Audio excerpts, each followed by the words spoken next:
I don't think I'm exaggerating when I say that we are now fairly comfortably in a sort of Cold War 2.0 kind of territory.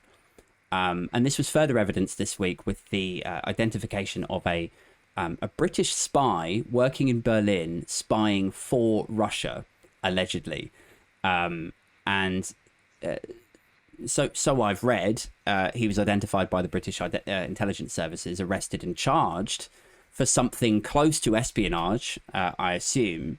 And this is just the latest episode in a sort of, I guess it's been about 10 years now, maybe 12 years, of this souring of relations. Like when I was a lot younger, there were figures like Boris Yeltsin, and I think to the end of the Gorbachev era, things had thawed somewhat.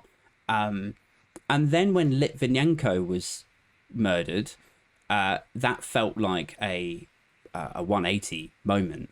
And I think there was an expectation from people like me that might shift things quite aggressively towards like sanctions, and there would be reprimands. And but from what I've read, from what I understand, actually really very little happened. I think there were suspected Russian spies ejected from various embassies all over the world, but there wasn't the sort of reprimand that you would expect after a foreign power murders a British citizen on British soil using that kind of chemical attack.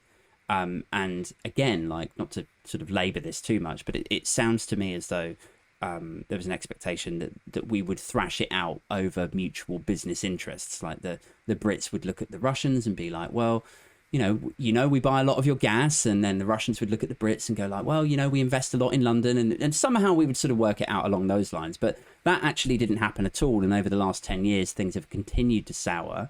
And we saw it again with the attempted assassination of the Skripals in Salisbury. And I think the other one was hacked medical research at the beginning of the pandemic. So things have been getting bad for a while, and the reason I raised this as a topic in conversation tonight, the thing that I find interesting about it is that we have this weird sort of pivot in the UK at the moment in politics, where on the one hand you'll get Dominic Raab up behind what's it called? I've forgotten what the things are called, where they give their like it's a bit like where a priest stands up in a church. Pulpit, is that right? Anyway, like, which we can hoist him from. Like in the number 10 press conference is what I'm saying. So he'll stand there and talk tough about Russia, and then on the flip side, we completely turn a blind eye to Russian interference in referenda. We don't even bother looking into whether there was any Russian interference in the last two elections because we don't want to know the answer.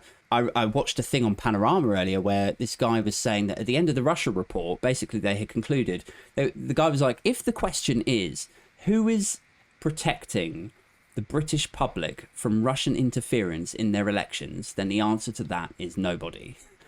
And I'm like, and now like here we are a year after that with this guy spying for Russia, and we're like, well, we're going to have serious words with Russia. Fucking nothing happens.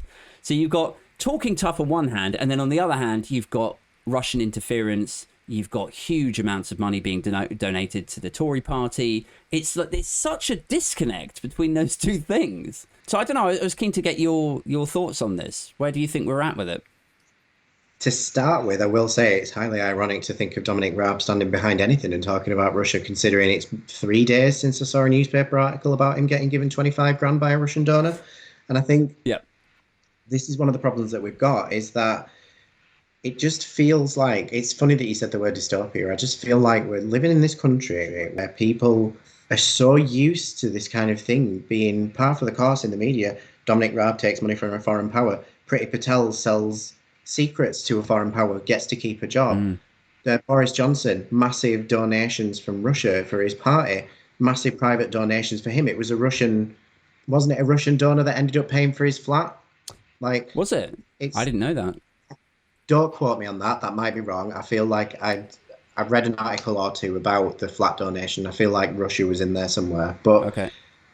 The up and the down of it is, I just feel like we've become desensitized to it because it's just on the daily. You just more and more things to the point where it's almost normalized that this is it. And I feel like one thing that the British public is brilliant at is the freaking slogan that we've had plastered on our walls for years and keep calm and carry on. Mm.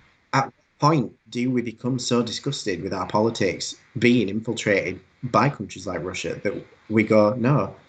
But I don't think this is a unique issue with England either. Let's look at, some of the Republican feedback when they were saying there was Russian interference in our election was I'd rather be what was it? I'd rather be Russian than a Democrat. And it's like, so you're a patriot who thinks you'd rather be infiltrated by Russia than vote Yeah. for an American politician, I see. But I And think that's actually the case here also, in the sense that, so at the end of the Russia report, a lot of the commentary coming out of it was along the lines of, yeah, we didn't look into it because we didn't kind of want to know the answer, and that is not a million miles away from, well, if they're helping us, then maybe we just let them carry on. Like, and it's sort of, it's in the same neighborhood as the quote that you've just sort of reeled off. It's like, well, I don't care if Russia are interfering in the US election as long as it keeps the fucking Dems out. And it's like, oh my god, like, if you let the dude, is there no, like, one of the things I rant about so much on TikTok is the lack of long-term thinking in politicians now. It's like, do you not understand that by turning a blind eye to this tanking of standards now, when the Democrats inevitably do get in next time, or when Labour next do win an election, you've already given them the precedent.